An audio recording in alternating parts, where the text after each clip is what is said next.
paabot ang mensahe ng ating buhay na Panginoong Diyos patungkol sa pagtitiwala sa ating buhay na Panginoong Diyos. Amen?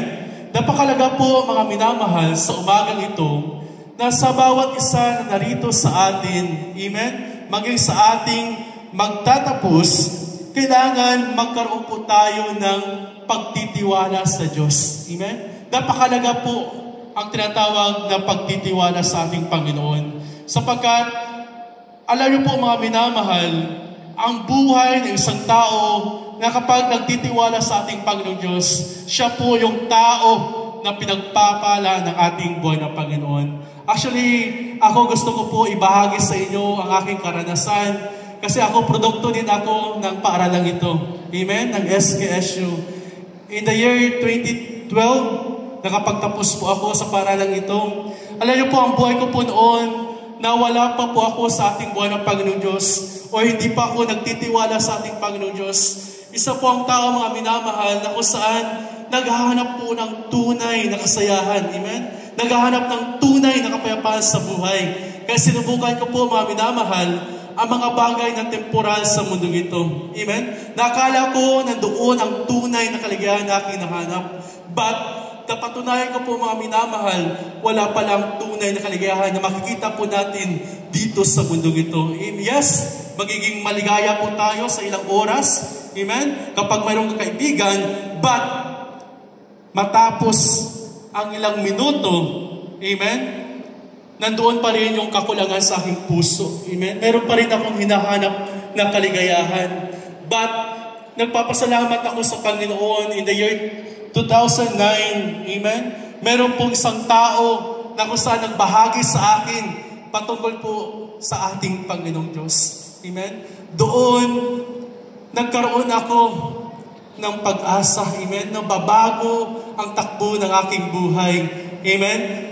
Sa time na yun, mga minamahal, tinanggap ko po si Jesus sa aking buhay bilang aking Panginoon at sariling tagapagligtas. At doon na bago ang takbo ng aking buhay. Doon nagsimula ako na magtiwala sa ating buhay ng Panginoong Diyos. Amen? At praise be to God, tinulungan ako ng Panginoon na mga pagtapos ng aking pag-aaral despite na kami po ay, ako po ay mula sa mahirap na pamilya. Amen? At nagtapos ako sa paaralang ito na kung saan dumating din ang point sa life ko na grabe yung pagtitiwala ko sa sarili ko. Amen? At nag-take po ako ng licensure examination sa CPA because I am accountancy graduate. But alam niyo po mga minamahal, nabigo po ako. Amen? Di po ako nakapasa. At doon, grabe yung aking discouragement. Amen? Kalungkutan na naranasan. Amen? Dahil sa pagkabagsak ko yung mga minamahal, parang nagunaw yung pangarap ko sa buhay. Nakala ko noon, kapag maging CPA po ako, matutupad ko po yung pangarap ko sa buhay. Amen? Ang pangarap ko, walang iba kundi mapagpatayuan na magandang tahanan, yung aking parents. Kasi alam niyo po, nakapagtapos po ako ng pag-aaral, wala po kami magandang bahay. Amen? Butas-butas po. Amen? At then, pangarap ko din na mabayaran ang lahat ng mga utang, amen, ng aking pamilya.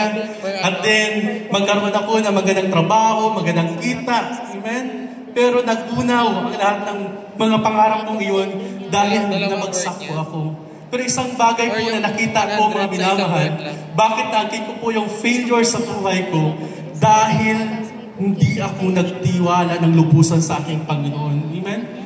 Kasi naranasan ko that time, parang grabe yung bilib ko sa aking sarili. Amen?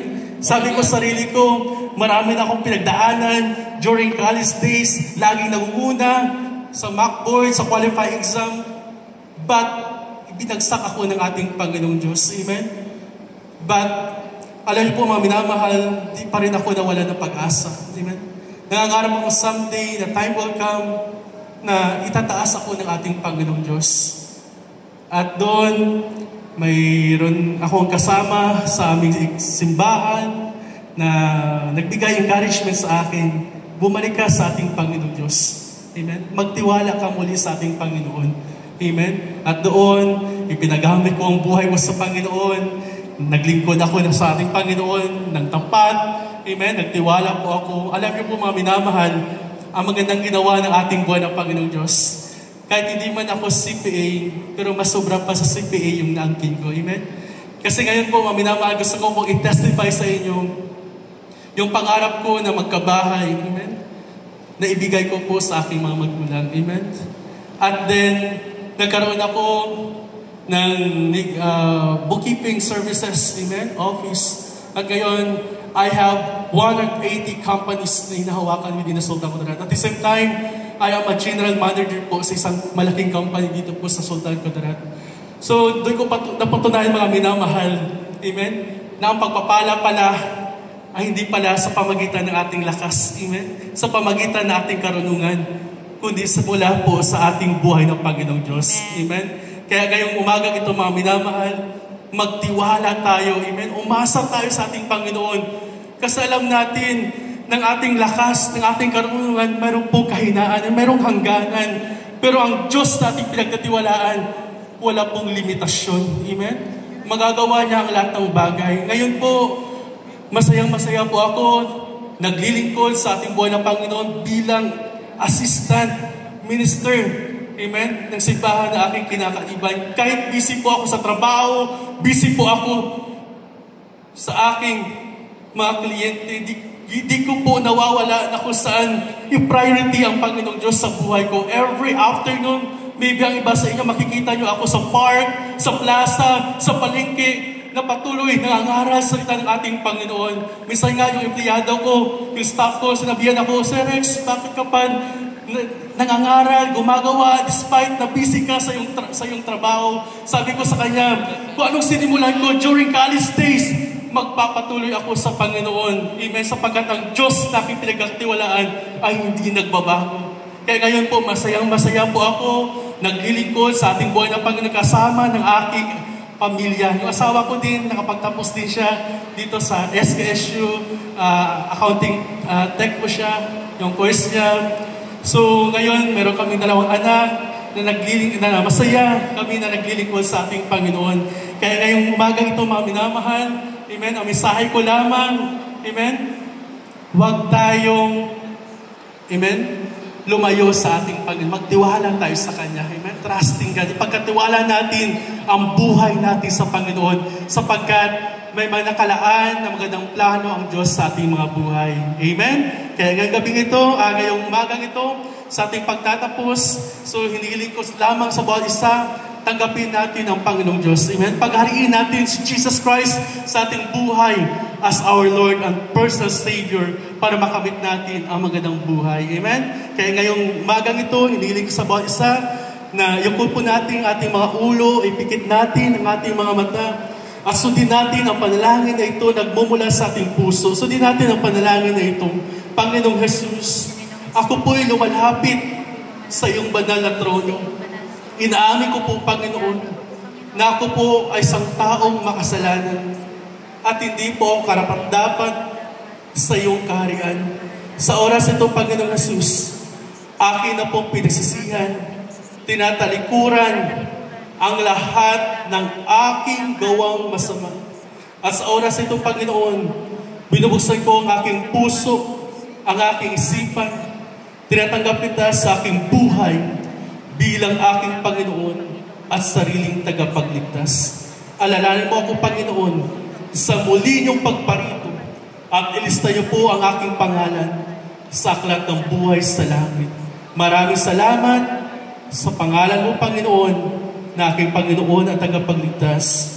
Amen and amen. So ako po'y manalangin, O Diyos, dakilat makapangyarihan sa lahat.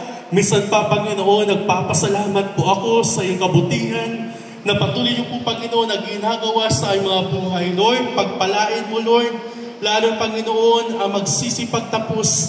Lord God, hinihiling ko po ang pagtatagumpay, ang paggabay po, Panginoon.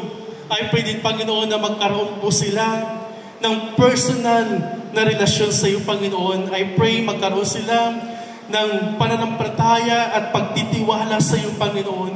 Hinihiling ko, Panginoon, ang patuloy mo, Panginoon, na paghahari sa iyong mga buhay. Maging sa mga magulang na narito, Panginoon, pagpalain mo, Panginoon, na patuloy mo silang samahan, patuloy silang gabayan, at maging sa mga teacher, mga guro, Panginoon, hiniling ko, Panginoon, pagpapala ay ibuhos-buhos sa kanila, Panginoon. Maraming salamat, Panginoong Jesus.